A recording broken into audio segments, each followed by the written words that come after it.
नमस्कार मित्रों, आज हम बात करने जा रहे हैं विलोम श्वास क्रिया, जिसको रिवर्स ब्रीदिंग बोला जाता है। इस श्वास प्रक्रिया के अंदर जब हम सांस भीतर लेते हैं तो हमारा पेट बजाय बाहर जाने के पीछे की ओर अंदर खींचता है, और जब हम श्वास छोड़ते हैं तो पेट पीछे आने के बजाय हम बाहर की ओर फुलाते हैं। इस विपरीत क्रिया से जो ऊर्जा हमारी हारा केंद्र में एकत्रित हो रही है, वह ऊर्जा हमारी मेरुदंड से सुषुम्ना नाड़ी से सहस्रदल तक, मस्तिष्क तक जाना शुरू हो जाती है। इसीलिए ये जो श्वास प्रश्वास की प्रक्रिया है, ये ऊर्जा का रूपांतरण करने के लिए इस्तेमाल की जाती है। जो ऊर्जा का निर्माण हम हारा केंद्र में करते हैं, उस ऊर्जा को ऊर्ध्वगमन करने के लिए, उसकी दिशा को विपरीत दिशा में ले जाकर ऊपर उठाने के लिए रिवर्स एब्डोमिनल ब्रीदिंग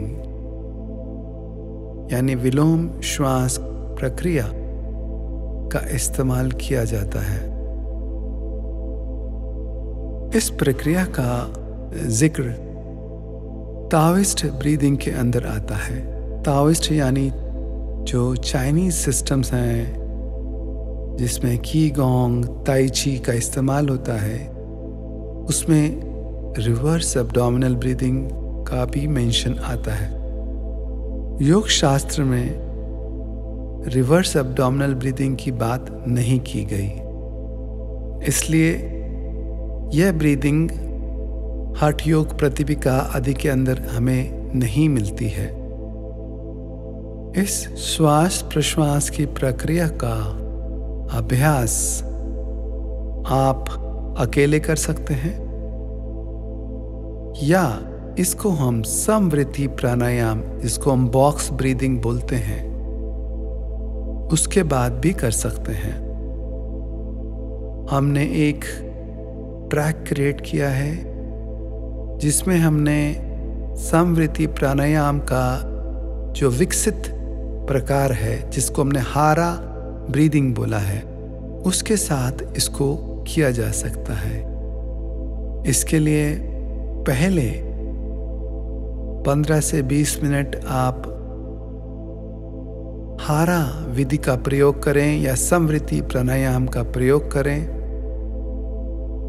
उसके आखिर में 10 मिनट आप इस विलोम श्वास प्रक्रिया का अभ्यास कर सकते हैं, जिससे जो ऊर्जा का निर्माण हारा केंद्र पर होता है, वह ऊर्जा रूपांतरित होकर ऊपर सहस्रदल में और मस्तिष्क में जा सकती है। ताओइस्ट लिटरेचर के अंदर एक ध्यान विधि है जिसको सीक्रेट ऑफ गोल्डन फ्लावर बोला जाता है। ऐसा बोला जाता है उस विधि का प्रयोग अगर कोई 100 दिन 100 डेज तक लगातार करे तो उसकी कुंडली शक्ति जागृत हो सकती है और वो आत्म साक्षात्कार तक पहुंच सकता है। सीक्रेट ऑफ गोल्डन फ्लावर में 2 प्राणायाम विधियों का सम्मिश्रण है। पहले हारा ब्रीदिंग यानी समवृत्ति प्राणायाम, और उसके बाद में विलोम श्वास प्रक्रिया। दूसरा, आप इस प्राणायाम को काम ऊर्जा का रूपांतरण करने के लिए भी कर सकते हैं। काम ऊर्जा रूपांतरण यानी सेक्स सब्लिमेशन एक विधि है जिसमें जब जब आपकी काम ऊर्जा जागृत होती है, जब जब आपके अंदर सेक्सुअल डिजायर्स आती हैं, तब आप थोड़ी देर अगर इस श्वास प्रक्रिया का प्रयोग करें, विलोम श्वास प्रक्रिया, तो जो ऊर्जा का निर्माण आपका स्वादिष्ठान चक्र में हो रहा है, पेड़ों में जो ऊर्जा एकत्रित हो रही है, वह ऊर्जा ऊर्ध्वगामी होकर आपके मस्तिष्क तक जा सकती है और आपके भीतर चेतना के नए द्वार, नए आयाम खोलने में सहायक हो सकती है। ध्यान विधि का एक बहुत गहरा सूत्र है कि ध्यान विधि का जो असली कार्य है वो सिर्फ आपको शीतल करना, रिलैक्स करना नहीं है, वह आपकी ऊर्जा का रूपांतरण करके आपके भीतर एक नए मानव का निर्माण करना है। It's a new human being which is created. ऐसी क्षमताएं जो अभी तक आप में नहीं हैं, उनको जागृत करना, चेतना के स्तर पर, मन के स्तर पर।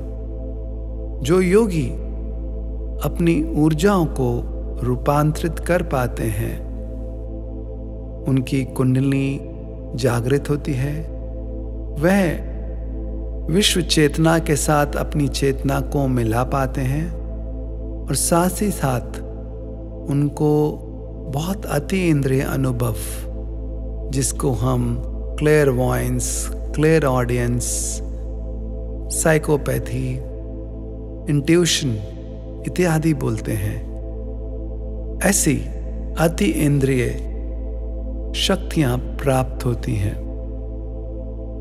और इन सब का जो मूल कारण है वो ऊर्जा रूपांतरण है।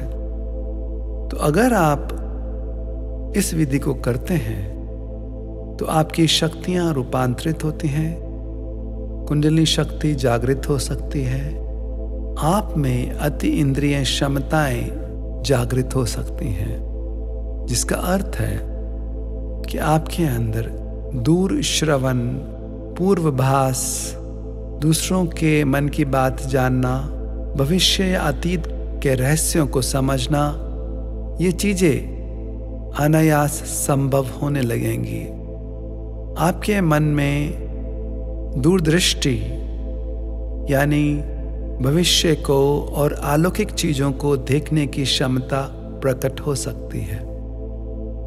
तो इन सब के लिए हमें विलोम प्राणायाम यानी रिवर्स ब्रीदिंग का प्रयोग करना है।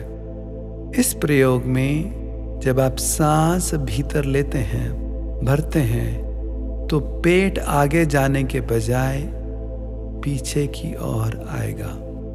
फिर हल्का सा सांस को रोकना है। जब हम सांस छोड़ते हैं यानी रेचक करते हैं, तो पेट पीछे आने के बजाय आगे ढीला छोड़ेंगे, एक्सपैंड करेंगे, फुलाएंगे पेट को। एक बार फिर इसमें इनहेलेशन में पूरक विधि के अंदर पेट आगे जाने के बजाय हम पीछे खींचेंगे, फिर हल्का सा सांस को रोकेंगे यानी आंतरिक कुंभक करेंगे। जब सांस को हम बाहर छोड़ रहे हैं तो हमारा पेट व नाभि पीछे आने के बजाय हम उसे ढीला छोड़ेंगे, आगे छोड़ेंगे और फिर बाह्य कुंभक, एक्सटर्नल ब्रेथ होल्डिंग। इस विधि का हमें अभ्यास करना है। तो आइए अब इसका हम अभ्यास करेंगे। इसका एक गाइडेड प्रोसेस है, उसको आप सुने इसका अभ्यास करने के लिए। इस विधि का मार्गदर्शन, गाइडेड मेडिटेशन हमने भाग 2 में दिया है। इसके लिए इसका भाग 2 सुने।